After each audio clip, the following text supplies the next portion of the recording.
This is episode number 346 of the InnerFight podcast. Welcome back to another edition of the InnerFight podcast. Shout out to our show sponsors, Smith Street Paleo. Remember, you can still win a goodie bag from Smith Street Paleo if you hop over to iTunes, rate and review the podcast. Today, we're answering your questions with a focus on, is vegan the new paleo? Let's jump into the show. Andre, it's taken the world by storm. The documentary, What the Health? Not even only that. I mean, there's so many documentaries out there now on why meat consumption or animal products are terrible for you. That's going to be our focus topic for today. Hopefully we can wrap it up within our self-imposed time limit of 40 minutes. Try to keep you guys from having to... What's Tim Ferriss's record? I think I've listened to one of his shows about 3 hours long. Yeah. I think I listened to it in it took about 4 days. Easy. And stuff. Yeah. Takes too long. That's why we try and hit you 35 to 40 minutes, hopefully. And here's a bit of advice for people. Not that we talk slowly and not that we talk too fast, but if you want to be more time efficient with podcasts, just hit the button 1.25. 1.5, or it might be 1.5 on podcasts. On audiobooks, the ideal one for most of my audiobooks is 1.25. I get through them. If you have laser focus, you can do that. You need to stay focused. Don't let your mind wander, otherwise you miss what I'm saying. And you can't, and sometimes it sounds a bit like that. That is how it is. It does sound I've never tried it. I only heard you do it once, Yeah. and I was like, how do you even understand everything they're saying? To be honest, mate, and hats off to you guys where English is your second language. You all speak it absolutely fluently and understand, to the ability for me, and I think for a lot of people that English is our first language, for you to be able to host a podcast like you do is phenomenal. But I think sometimes that speed... That's a separator. I think that sort of puts things back. So there is a tip. Listen to the shows on a little bit higher speed. You get through them. But 40 minutes is what we're trying to do. We're going to go through a few questions that we didn't manage to get to in the last show. The first one, a little bit about the brand of InnerFight. Yeah. We got asked, mate, why the name InnerFight? Where does it come from? I want you to tell the story of this. I thought you were going to answer it. Basically, I don't know, and I'll try and get this into less than 30 minutes.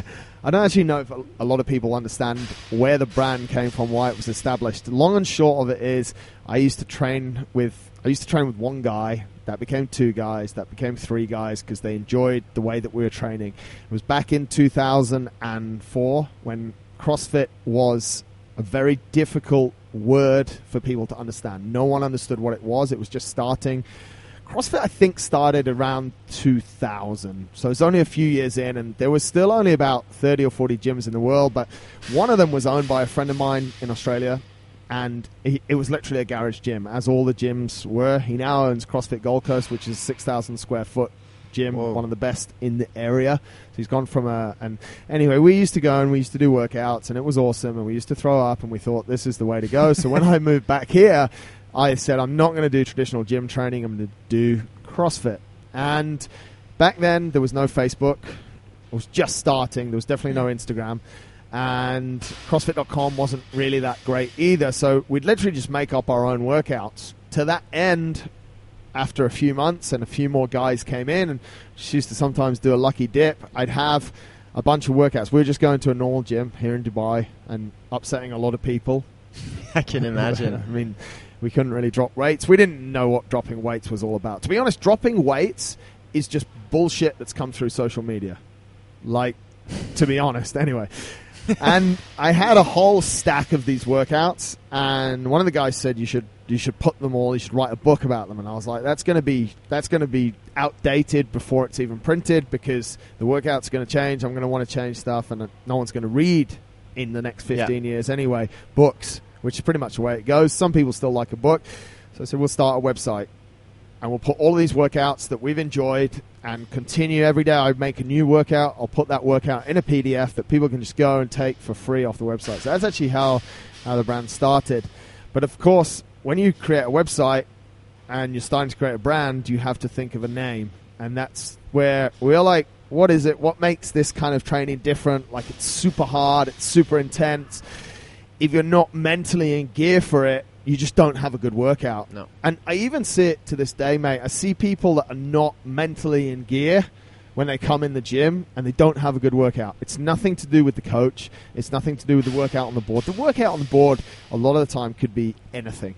It really could. It could be push-ups. It could be pull-ups. It could be anything. But if you're not mentally in gear, so we pretty much I came super fast to the fact that everything was to do with what was going on in the mind. And then I just said, like, well, it's a constant fight. It's a constant battle. All the temptations we have, whether it's regards to food, to training, to alcohol, to drugs, to whatever it is a constant fight. Should I do it? Shouldn't I do it? Should I do it? Shouldn't I do it? And these different areas of the brain just fighting each other. And then we've got, like, our demons that we fight as well. And so it was a fight, and it was a mental fight. And so I was like, should we call it Mental Fight? And I thought, that sounds like an institution. Yeah. And that's where we got to InnerFight. So that's why the name. It was all about mental battles, and I still believe that those mental battles go on in all areas of life. But I also believed at that time that the training that we were doing helped us prepare for those different battles that we'd experience, whether it's in the office or I don't want to say personal battles, but personal battles when we're having troubles in relationships. I just knew that this training was good, so I thought InnerFight fit pretty much everything. Yeah, great name. What about the mantra? So the mantra started out, and this is how brands evolve. Doesn't happen all the time, but the mantra started out actually as 3 words underneath. Yeah. It started out as endure, conquer, and achieve. And at the start, I thought that was really cool, and it was as impactful. Like, it all fitted, and then the size was the same. And I was like, you've got to endure it. You've got to go through it. We've got to go through these processes. So each of these words, except the second 2 were a bit close, but they kind of meant something to me at the time. And then literally, it was in the early stages, about a year in, I was like, they don't mean enough. It's not powerful enough, and it's not punchy enough. Yeah. And conquering and achieving, when you conquer something, you automatically achieve it. And I wasn't happy. And I was just like, you know what? And I wasn't the toughest guy around, and I'm still not. But I was like, you know what? People give up too easy. Yeah. And the world's getting a little bit soft. Everything's a little bit too hard. And people get things a bit easy. And that was from everything. Like, in that time, obviously, things like we've spoken before, like Facebook was developing, Instagram was not even there, Twitter was there or thereabouts, but everything was getting a little bit easier. Email had been around for 10 years, the internet had been around. Like, prior to that, people worked really hard. You sent a fax or a telex, you waited 2 or 3 days for someone to send it back, or you sent a letter. Yeah. And it was really hard, but with the advent of technology, people were complaining a lot. And I was like, if you're going to be successful, if you're going to win this fight, then you can't complain. You can't show that you're weak. And when I thought about it and I thought, show no weakness, I was like, that's quite cool as well. Because if you're in a business meeting, you don't want people to see that you're weak. If you want to win that meeting, and that's where this winning mindset I speak about a lot came around. If you want to win that meeting, you can't show people that you're weak. As soon as I see that you're weak, I'm going to attack you, and I'm going to absolutely dominate you. But we all do have weaknesses, but it's about not showing them. Exactly. And I got, to be honest, mate, I did get a lot of feedback like, oh, it's so natural, we should show our emotions. Yeah, we should understand our emotions, but I don't need to see them. No. I need you, like, the fact that you've had a problem with your boyfriend or your girlfriend, you're going to come into my gym for 1 hour. I'm going to make you a better human. If you come in with all of this bullshit and showing and crying and all of that crap, you're not going to have a good hour. No. So there's a time to show them, and my wife will say I'm not emotional enough, but I believe that this mantra of show no weakness sort of encapsulates, understand your weaknesses, understand your shortcomings, but go out there with an attitude every day to win. And that's really sort of where it came from, and thank God I got rid of those 3 stupid words. So, and that's almost 10 years ago, 2008 we set out.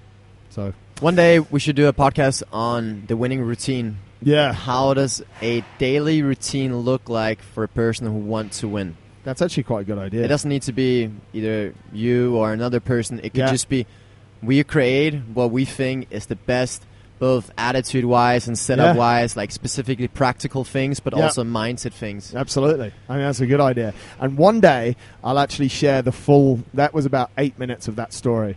One day, I'll share a 40-minute podcast on actually how it really came around. That'd be cool, because the way it actually came around is, I said that a few guys were training. There's a big backstory to it. So it's quite interesting. Anyway... Hopefully that answers why the name InnerFight and where does it come from. I have no idea who asked that question, but thank you for all of these questions that came on these bits of paper. Keep writing them up in the gym. Keep giving us a hard time that we have no idea what Game of Thrones is. And you can also send emails in with questions or through Instagram if you're not in the gym, but you still want to hear us talk about whatever you have on mind. That's actually a really good point, and we didn't say that in the last show. Yeah. And we really appreciate all the international listeners. We have a lot over in America, Australia, and in Europe. So please, winning@innerfight.com, comment on Instagram, send us a direct message, use all the technology you can, get us your questions. We'd love to have them. And if we don't have time to answer your questions, just still please send a message if you really want it answered, and we'll just answer back on email or Instagram. Yeah. We have a show that's coming out in a couple of weeks, podcast number 349, which really hits this one. So I think we'll skip over it. But the question here is fruit, sugar before or after training. We've done Fitness in Under 3 Minutes, show number 349. As I said, it's coming out in a few weeks. That talks all about fruits and sugars. The bottom line here, I think it's super, super personal, but definitely people should go and listen to that show. Yeah, I think sure. that one covers off. Mate, you train a lot of people one-on-one. You work with people for nutrition. The question here, and I actually love this question because it's actually, and this has caused a little bit of interesting feedback in the gym. So someone wrote up, why is it so hard to be consistent in your diet? And then someone wrote next to it in brackets, it's not. To which someone then put an arrow down, it is. So the question that these folks want answering, why is it so hard to be consistent in your diet? Thoughts? I definitely think this is the most difficult part of becoming healthy. I think training is a lot more straightforward. Yep. It's something you can get done. Why? Because often you can be surrounded by people doing the same thing. Yeah. Like, you're not going to go meet every day at a healthy restaurant for every meal with people, but you can easily meet up for an hour and train with... Or maybe you could. You have a coach who's telling you what to do. You have a bunch of people who's doing it with you. You don't have to think. You don't have to think, right? You just come and get it done. Yeah. And it's quickly over. Yeah. Where dieting is not quickly over. It's never over, right? It's all day long. Yeah. It's not just that 1 hour a day. Yeah. And there's a lot more temptations. Yeah. When you're in the gym, there's a coach. He's not going to let you quit. Right. He's going to keep pushing, and everyone else is going to be encouraging, at least in the CrossFit atmosphere. Yeah. But whereas, dieting is where nobody's looking. Yeah. And when nobody's looking, that's when the inner demons and bad thoughts come to mind. Right. And that's why it's really hard. And that's where I really think mental strength and commitment and discipline comes into play. Yeah. Everyone can work hard for an hour. Right. But what about the rest of the day? Yeah. Are you going to sleep well? Are you going to eat well? Absolutely. Those things are a lot harder. I think you've nailed it there, mate. And I think that what that really comes down to is, we take the thinking away from you. That's why you pay us the money to be a member, and we create the environment and we give the coaching. But I think on the diet side, to me, the answer to this is, if it's hard, it's hard, but you have to want it. Yeah. And like you said, during a class, it's easy because that support network's there. Yeah. But you have to want to be on that diet. You have to want to lose that weight, or you have to want to gain that muscle, which also needs a diet that we spoke about in the last show. You have to want it. And I think a lot of people just don't want it enough, and that's why they're unable to get consistency. Yeah.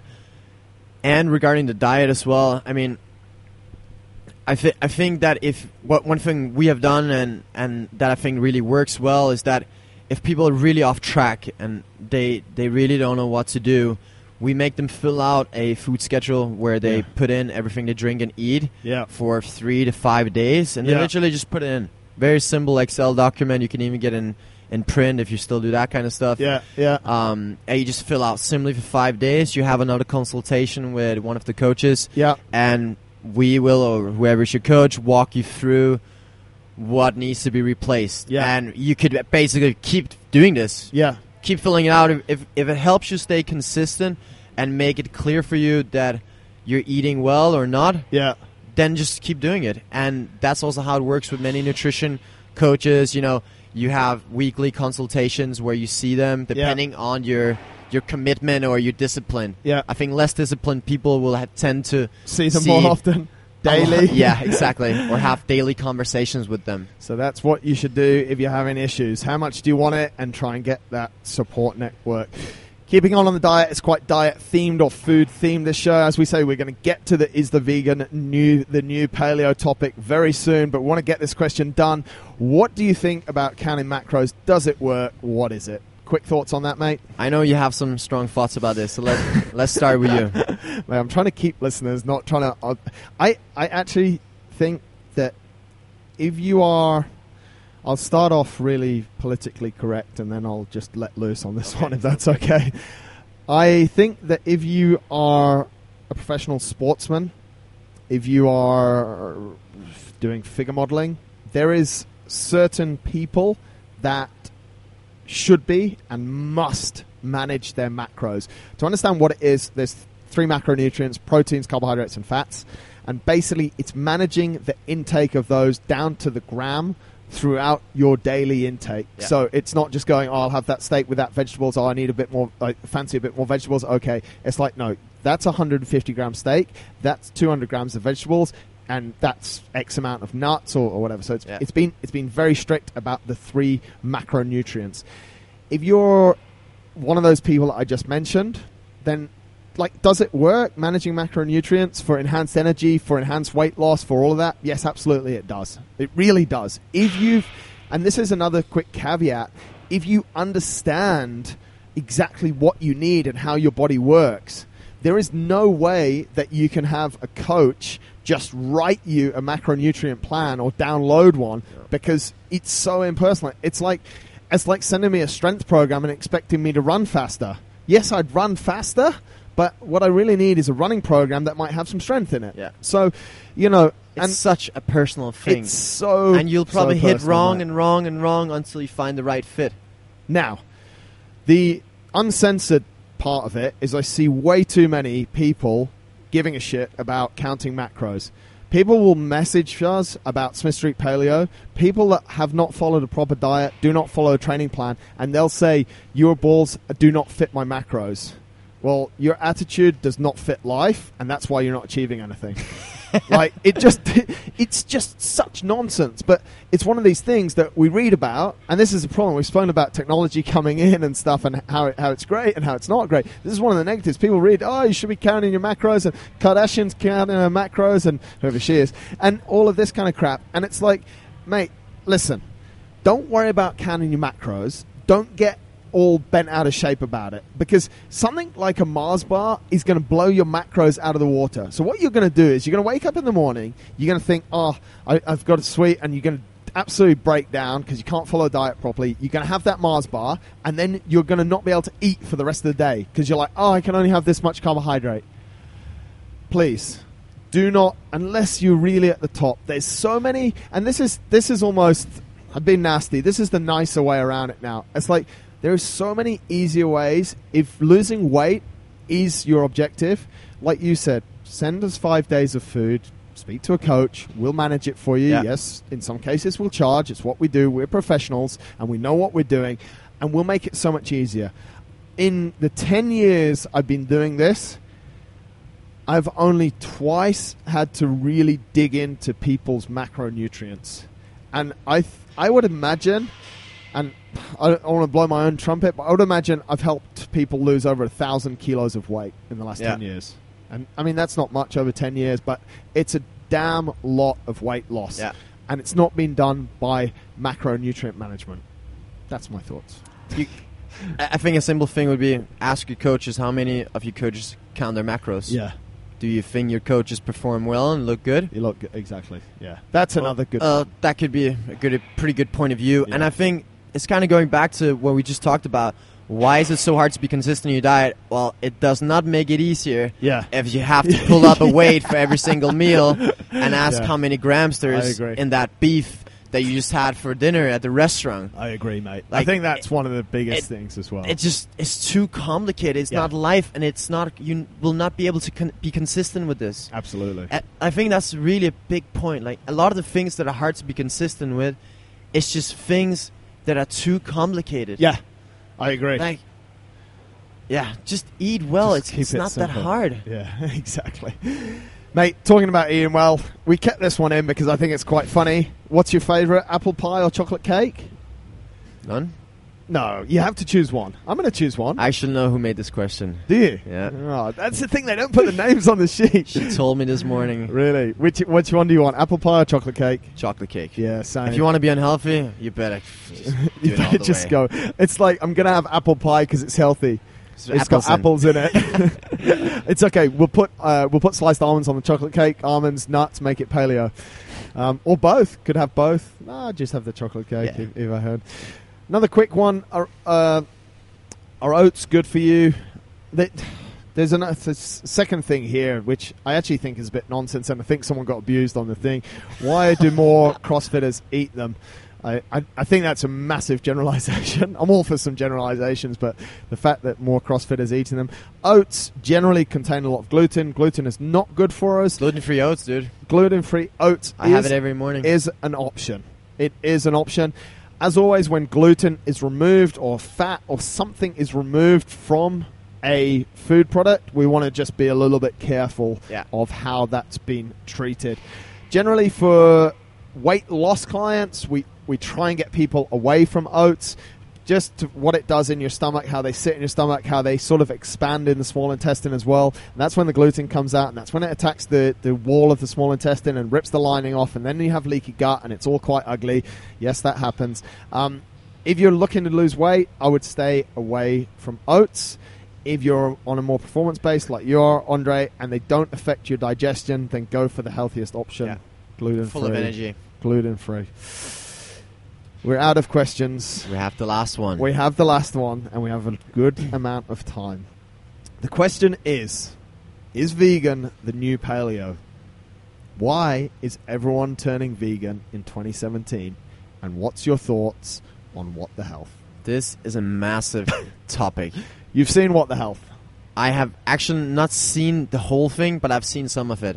Right. I've watched quite a lot of other like food choices and Cowspiracy. They're all the same. I was advised to watch What the Health, actually by Kev that came on the show and Bradford, talked about veganism. Go check out that show. He's a super interesting guy and was very open about it. Show 332, if you hadn't seen it. Vegan Life, Kev turned vegan 18 months ago. He sent me the link and he said, watch this, it'll cost you $10. And on a quiet Friday in July, I watched it. I watched it for about 15 or 20 minutes. I was like, this guy is a complete wanker. Not Kev, the guy doing What the Health. He was pulling up studies that I just didn't think made sense. They're outdated. He was taking some content off the heart disease website and the cancer foundation website in the US and calling the switchboard and essentially abusing or interrogating, you could say, the person that asked the switchboard for answers. And then he's like, see, they don't even want to talk about it. Yeah. It's like, dude, this chick is here. She's probably got a few kids at home. She's just doing it to make enough money to get by. She's just there to answer the phone and redirect your calls. You know what I mean? And then he goes into one of the offices. You know, he just rocks up. Like, if you rock up in my gym, and I'm not the most important person in the world, but if I'm in the middle of doing something and I can't sit and meet you, then I can't sit and meet you. And he walks out of one of the offices and says, see, they don't even want to meet me now. And I'm like, dude, are you like, so anyone that doesn't think the guy's a bit of a jerk off in the first half hour of this documentary is, well, have a little bit of a look at reality, right? It's a movie. It's almost more of a movie than a documentary. It's, you know, a lot of the things are set up for us to believe that veganism is the only way, and that a lot of the things, you know, they over dramatize a lot of topics. Yeah, absolutely. That would be unnecessary. You know, it's not very objective. It's Exactly. Another thing that happened within about the first 30 minutes, he took the camera to a section of the supermarket. Now, I know that a lot of people in the US, maybe in Europe, are eating from this section of the supermarket. But if you go to the section of the supermarket where all the processed meats are, where there's meats in vacuum packs that don't look like they've come from anywhere near any animal, and you ask people, is this healthy? Do you think this is the most healthy option in the supermarket? I reckon 9 out of 10 or 8 out of 10 people would say, no, it's not. Yeah. And if you ask them why they're buying it, they'd probably say, because that's all I can afford. My opinion. But he's focusing on all of this processed stuff. One of the claims that they made, and there's a lot of stuff kicking around, this actually good friend and listener of the show, good supporter of the gym, James McDonald, sent it to me. He said, eating 1 egg a day, this is one of the claims from What the Health, eating 1 egg a day is as bad as smoking 5 cigarettes a day. And then it goes on to say, fact, one of the scientific papers on which the film bases this claim does not even mention eggs. It looks at cholesterol, from which the effect of eggs has been inferred. A second look at the link between egg yolk and plaque in carotid arteries, not life expectancy. So some of the claims are just... And another one that he sent to me, I think James got a little bit fired up about it, which is good. I mean, mate, it's given us a podcast topic. People are too fired up about Game of Thrones. Is he fired up about? Oh no. God, yeah. Oh, don't take any more. No, we'll another claim that he sent to me is that the documentary makes is claim the risk of heart disease is 50% for meat eaters, 45% for vegetarians, and 4% for vegans. The fact of the matter is, experts agree that vegetarians seem to have a lower risk of heart disease, but this claim, made on the documentary's Facebook page, refers to a 1994 study that did not include vegans and does not show any statistically meaningful risk reduction. I mean, I think what we're seeing here is we're seeing one side of the fence argue to the other side of the fence. So let's try and break it down a little bit for the purpose of this show. The meat industry, processed meats, as we've said from the start, processed foods we're not happy with, right? No. Right. So, folks, we want you to stay away. I want you to finish this show and have some ideas to go. We don't want to argue if James's quotes are better than someone else's quotes, but stay away from processed meats. We also understand that a certain amount of the food industry, or a large amount of the food industry, the farming of all animals, whether it's meat, chicken, fish, lamb, in some areas is very commercially based, less than ideal. They're injecting chickens, and we've known this for a long time. Chickens with hormones, it's been almost public knowledge for a long time. Like, you go into Spinneys, which is a local supermarket here. Yeah. If you get a chicken breast that can't fit in your hand, like, that's not normal. You know, if you're going to eat a chicken breast, you want it to be able to fit into your hand. Like, chickens don't grow breasts the size of turkeys. They never did. And, you know, if they are doing, then I think there's obviously been steroids used in it. So we also understand that there's some farming issues at risk here. Yeah. So what I would say to people is, and this is what comes down to the cost factor, when you're getting your meat, chicken or fish, lamb, whatever variation of meat it is, stay away from the processed and try and buy certified organic products. We don't want to go into the whole organic argument, but the chances of an organic piece of chicken or an organic steak or an organic piece of lamb being better treated than a non-organic, I think is a lot higher, mate, right? Yeah. So I think that's really where, when we look at the treatment of animals, I think that's really where we need to start from. This topic is just a massive topic, and it's sort of dangerous to, you know, dig into, because there's so many things about it and how animals are treated and pollution and like, absolutely, it's a massive topic. But what they're fed, I definitely think my recommendation is that, do you actually need meat every day? Right.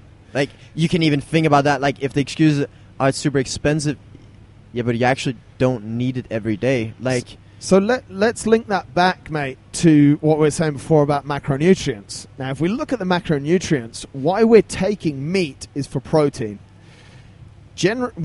As a general guide, you need somewhere between 0.75 to 0.8 of a gram of protein, up to about 1.25 if you're really on a gaining program, 1.5, but that's really a lot, gram of protein per day per kilo of body weight. Yeah. So in simple terms, if you go shoot in the middle, 1 gram of protein per kilo of body weight per day. So you weigh about 55 kilos. Sorry. So 90. Are you 90 now? 89. Wow. Same. No way. Yeah. Mate. You're a biker. I'm a biker. I'm 84. So about, for Andre, 90 grams of protein. If you look at how much protein we're generally taking in, people could eat, and I'm guilty of it. In the past, I've eaten 300, 400 grams of steak at once. It's a lot, it's a lot beyond what the thing is as well, is what we're able to consume. Yeah, what can you actually absorb in your body? Yeah, that's why all the protein shakes, in most cases, it's just a waste of money. Yeah, right.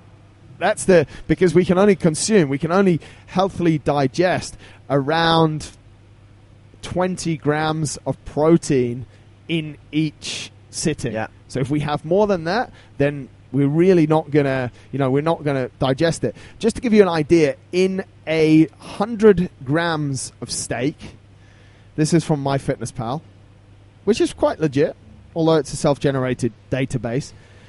A generic sirloin steak that's been grilled per 100 grams has 31 grams of protein in it. Next time you're going to cook a steak, or next time you're going to buy a steak, just take a normal steak, and I would say again, something the size of your palm and probably about half an inch thick would be around 200 grams of steak. It might be more, it might be a bit less, it might be 180. So one seating, man. So you've already got 60 grams of protein in that one steak. Your body can digest 20 grams of protein. So you've just tripled the amount of protein that your body can healthily digest. And I used to eat 400 grams of steak in some sittings. Easily.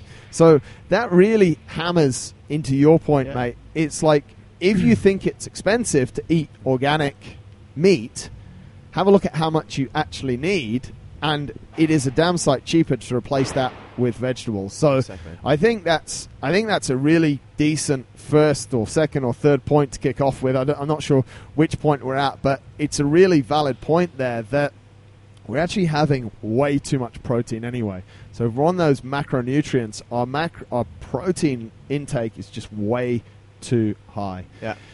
So that's a good argument for reducing the amount. I think with the advent of paleo, people sort of went too much down meat path. If you look at meat, nothing else. If you look at actually how the paleos ate, they didn't eat a whole load of meat. And because it's hard to hunt. It's hard to hunt. It's dangerous. It can cost your life. It can cost you, exactly. And if we carry on that strain of how much, like if you look at the Smith Street Paleo meals, we're using, so we've got lamb, we've got a steak. I think the steak you get about 100 to 150 grams, so you still actually get more protein than you can digest. And you get 250 to 300 grams of vegetables. Yeah. So we're double the amount of vegetables on those meals than we are of the protein levels as well. So on a macronutrient level, if you care, that's exactly the breakdown. And I think that's what these films are based a lot around, that, we're eating all of this stuff. And I do generally think that people are eating probably way too much meat, right? Yeah. I mean, that's just what's going down. But it's also just become maybe like, not fashion, but if you have a lot of money, you eat steak every night, because that's what what can you say, like upper class eat, or that's what, you just eat too much meat because it might just be like fashion to do it. Yeah, absolutely. And now it's becoming fashion to be vegan. Yeah, exactly. Let's talk a little bit about vegan. Aside from staying away from veganism, aside from staying away from meat, essentially vegans stay away from all animal products. Yeah. Some vegans even as Kev was saying in that show, some vegans even won't ride in an Uber that has leather seats. Yeah. Very extreme. So all animal products would therefore include all the meats that we've discussed. It would include all form of eggs. It would also include all form of dairy. Yeah. So there'd be no cheese, there'd be no butter, there'd be no ice cream, there'd be no cream, there'd be no milk. None of that. All of that would go. We already know from the paleo side that we do not like to ingest dairy because of the enzyme lactase stops working at a young age. So that's why dairy doesn't... That's why a lot of people have lactose intolerance, because lactase doesn't work. It doesn't really work in a number of us. Again, on the process side, and I've used this example a lot before for people that listen to the show, I remember when I was a kid, a pint of milk would last 1 to 2 days, and then it'd be sour. Now you can get milk that lasts a week. So it's obvious that the cows or the milk has been somehow genetically engineered. So vegans cut that out. We understand that. We understand that that's a good thing. Same with eggs. We understand if you go on the chicken side, we're requiring more eggs than chickens can lay. So the rate at which they're laying them, they have to speed it up. So eating more eggs, so if you can cut your eggs down, then you're going to be a lot healthier as well. And if you can use organic eggs, which organic eggs, and I know this because Holly told me, are double the price than regular eggs. Organic eggs from, I'm not sure if it's from the organic supermarket or it's from Ripe, are $1.50. It works out $1.50 an egg. If you're only going to have 2 or 3 eggs a week, I think it's worth paying the $1.50 rather than 75 fills. Yeah. So you can make these changes. I think that's really the important thing, mate. I think, reduce your meats, and when you're going to eat the meat, chicken and fish, when you're going to eat them, use organic. Pay more, because you're not going to be eating meat or as much meat, or you shouldn't be eating as much meat because you simply don't need the protein. Yes, you can get protein. As a simple example, 100 grams of pistachio nuts is 20 grams of protein. Easy. 100 grams of pistachio nuts as a snack gives you 20 grams of protein straight away. Plus it gives you fats at the same time if you care about the macros again. Dairy doesn't work well with your body, and eggs come from chickens anyway. If you're going to use organic ones, I think this is the biggest thing, mate. If people do clean up their diet in that way, what are some of the things that they can expect to happen to their physique, to their performance, and to their feel good? Ever since I started cutting out dairy, I feel like my digestive system is working much better. Yeah. I feel much better. I used to, every time I had breakfast, like oats and milk, I would just feel weird. And bloated. Not comfortable. Yeah. Ever since I stopped that, I always feel fine. Just changing it up with the almond milk, which works completely fine as well. Yeah, absolutely. So I definitely think one thing, less bloated. It's also, 1 liter of milk, we used to drink that back in the day after each session, because there's like 1,000 calories in one liter. And Arnie told us to. Exactly. But that's just a lot of unnecessary calories. Yeah. So you might get leaner, you might feel better. Yeah, absolutely. I think one of the things that you picked up on, like bloating, and bloating will start from your stomach. You'll feel fuller. Yeah. And then the passing of the stuff that you don't need, going to the bathroom, could actually change a lot as well. Yeah. A lot of people have constipation. A lot of people have just really what we'd call loose motion. I don't want to go into it too much, but you shouldn't be at either end of those spectrums. You should be in the middle. Yeah. And a lot of that is, if you are having those issues, if you change those things that are you're having in too much, so you're having excess of, or if you're having dairy, if you change them around, you're actually going to feel a lot better from it as well. So performance-wise, mate, thoughts performance-wise for me, it's a big thing. If I feel less bloated, I perform better. Right. Like if my stomach is good, I can train way better. Right. I think that's a massive thing. Yeah. I think that's, and I think just to be clear, what we're really suggesting here, we're not suggesting that people go to this extreme and go to veganism. What we're suggesting is along the paleo lines, because we still believe in that, and not just because What the Health came out, have we gone vegan and not paleo? No, we believe in paleoism, and what we're saying here is, yes, get rid of processed foods, and we've said that all along. reduce the amount of proteins. And when you have those proteins, meat, chicken, or fish, have them from a better source. Yeah. You're not going to be spending any more money because you're going to be having less because your body can't digest it. Dairy doesn't work well with us anyway. And get your eggs from a good source. Exactly. They're the things that we're really sort of attacking here. And listen, 1 week of vegetables will cost you probably less than that one night of 500-gram steak. Absolutely. I can guarantee you that. Absolutely, yeah. There is, and if you're not sort of conscious of the financial side of things, then it's fine because you're going to go to eating organic or better treated vegetables as well. So you're going to be spending the same amount of money and you're going to be having a lot better quality of food. Yeah. I think that's one of the biggest things. So that's a difficult one to address because I know there's a lot of arguments there, but What the Health has caused a big uproar. I think all of these things do, though, mate. You know. Yeah. So when you see those kind of things, you have to be skeptical. You can't just get carried away. And I mean, even myself, I sometimes get completely carried away. Yeah, and right. You're just sitting there in a shock, like you're watching a horror movie, and it's totally. Even though it's not real, you still get scared. Yeah. And it's almost the same effect. So just educate yourself, do your own research. You can only trust yourself. There is also, and I've actually personally been through this, and maybe we'll save this for another show. We're at the 40-minute mark, which we said we wouldn't cross for you guys. But if you're inquisitive to find out actually what foods work well with your body, there is a clinic that I've used here. It's pretty expensive, but if your healthcare pays for it, it's not expensive at all. And they literally, in a very quick summary, they tell you everything that is happening in your body. They tell you all your hormone levels. They tell you all your food intolerances by taking about 5 vials of blood in an unfasted state and then 5 vials of blood in a fasted state. And then, people might freak out about this, but it's okay. It's very normal. They take a 3-day stool sample. So on day 1, you poop in a cup. In day 2, you poop in 2 different cups. And in day 3, you poop in 3 different cups. So they've literally got 6 samples of your poop. They send it away to the UK, and they completely analyze it. And from all of these, from 10 vials of blood and 6 cups of poop, they can figure out exactly what's going on in your stomach. And what your... No shit, that's expensive.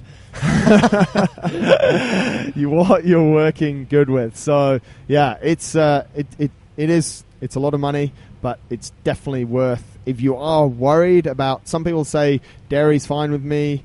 For me personally, I thought I never really had a problem with eggs, and I've been told that I should not be eating eggs. Dude, I would charge a lot of money if I was going to look through somebody's poop. Mate, these are professional scientists. Of course they are. That is vegan the new paleo? We've answered your questions. Hopefully we haven't upset too many people about macros. Food is probably the biggest part with sleep. It's the basis of our pyramids of performance. If there is other things you want answering, if there are questions, contact us directly, get in touch. If you want to continue this subject, or if you have done something like become a vegan for whatever reason, we'd actually really like to hear from you. We'd love to get people on the show to talk about it. Yeah. It is a hot topic, mate. I think people are now understanding. I think anyone with any level of intelligence knows that What the Health is kind of constructed in an interesting way. Let's say that, and there's different studies quoted. But if people have just taken it as a bit of a prompt, I think that's one of the most positive things for me. I think a lot of people have taken it as a prompt to pay better attention to what they're putting in their bodies. And I think that's essentially what we want to do. That's what we want to do as well. So if you are one of those people, please don't come on and bang the drum that everyone should be vegan. I don't want to speak to you. Please don't come on and bang the drum if everyone should be vegetarian. If you've gone vegetarian and you feel good, I'm happy for you. If you still eat meat and you feel good, we want to speak to you. I think that's the bottom line on it. But is vegan the new paleo? In my opinion, not really. No. That's been episode number 346. Thanks again for your questions. We've got a load of other really cool shows coming up. We're going to bring guests back on. We want to hear from you. winning@innerfight.com. Until next time, take care.